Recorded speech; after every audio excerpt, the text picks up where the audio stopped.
سیدنا عثمان غنی رضی اللہ تعالیٰ عنہ کے گھر کا گھیراؤ کرتا ہے، مدینے میں فتنہ اور فساد برپا کرتا ہے، اور بلوائیوں کا وہ ٹولہ 40 دن تک حضرت سیدنا عثمان غنی رضی اللہ تعالیٰ عنہ پہ پانی بند کر دیتا ہے۔ 40 دن تک مسلسل آپ روزے سے رہے، اور جب 40 دن پورا ہو گیا تو حضرت سیدنا عثمان غنی رضی اللہ تعالیٰ عنہ نے خواب میں دیکھا، آقا دو جہاں کو دیکھا، حضرت ابو بکر ساتھ ہے، حضرت عمر ساتھ ہے۔ میرے آقا نے فرمایا اے عمر، اے عثمان، تم 40 دن سے مسلسل روزے سے ہو، اب دنیا کا پانی مت پینا، کل تم میرے پاس آ کر حوض کوثر سے افطار کرو گے۔ آقا دو جہاں نے فرمایا۔ حضرت سیدنا عثمان غنی رضی اللہ تعالیٰ عنہ سے نبی کریم علیہ السلام نے اپنی حیات ظاہری میں فرمایا تھا کہ اے عثمان، تمہیں قمیص خلافت پہنائی جائے گی، کچھ لوگ اتارنا چاہیں گے، جان دے دینا، مگر قمیص خلافت کو مت اتارنا۔ سبحان اللہ۔ اور پھر وہ وقت آیا ہے کہ صحابہ کرام اکابر صحابہ حاضر ہوئے، حضرت علی حاضر ہوئے، حضرت سعد حاضر ہوئے، حضرت عبد الرحمن ابن عوف حاضر ہوئے، اکابر صحابہ حاضر ہوئے، اور کہا کہ اے عثمان، اے امیر المومنین، ہمیں اجازت دیجئے کہ بلوائیوں کا مقابلہ ہم کریں، انہیں موت کے گھاٹ اتاریں، اس فتنے کا سدباد کریں۔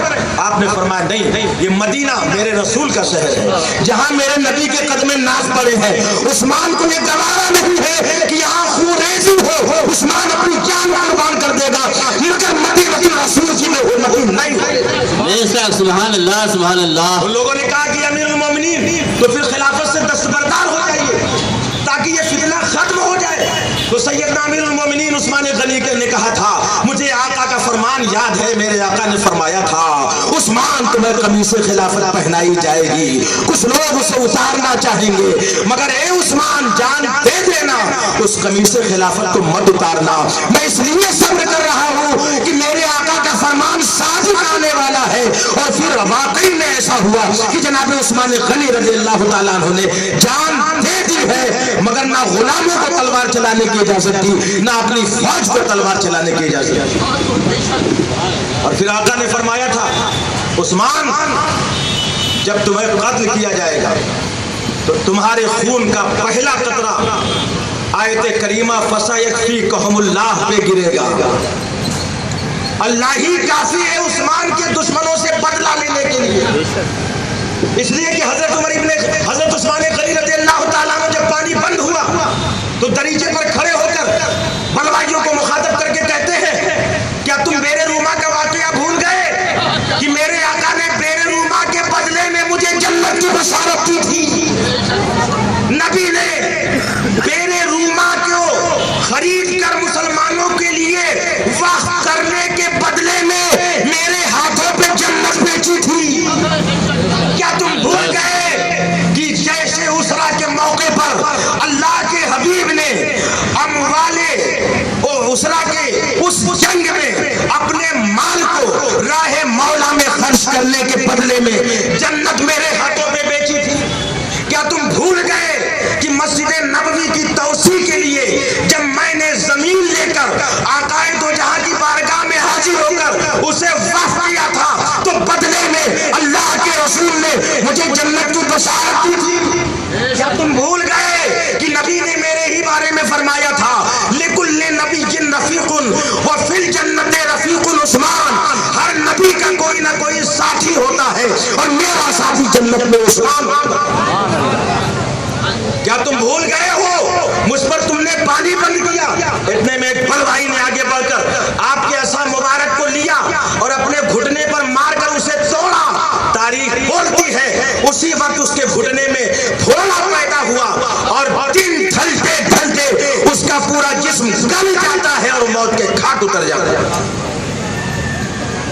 حضرت سیدنا عثمان غنی رضی اللہ تعالیٰ عنہ نے شہادت کو منظور کر لیا، مگر نبی کے مبارک مدینہ کی بے حرمتی نہیں ہونے، اور جانتے ہو ان کے گستاخ کے تعلق سے بس آخری واقعہ بتانا چاہوں گا، باتیں تو بہت لمبی ہیں، بس آخری واقعہ کہ جب حضرت سیدنا عثمان غنی رضی اللہ تعالیٰ عنہ دیوار پھاند کے بلوائی اندر گئے، اس لیے کہ دروازے پر مولائے کائنات نے حضرت حسن کو، حضرت امام حسین کو کھلی تلوار لے کر کھڑے ہو کر پہرا دینے کا حکم دیا تھا۔ ایسے عالم میں بلوائیوں نے ایک تیر چلایا، حضرت امام حسن کے بازو میں لگا۔ بلوائیوں نے کہا اگر قریش کو معلوم ہو گیا تو ہم پر پل پڑیں گے، اس لیے قریش کو معلوم ہونے سے پہلے دیوار پھاند کر گھس کر حضرت سیدنا عثمان غنی کو قتل کر دیا جائے۔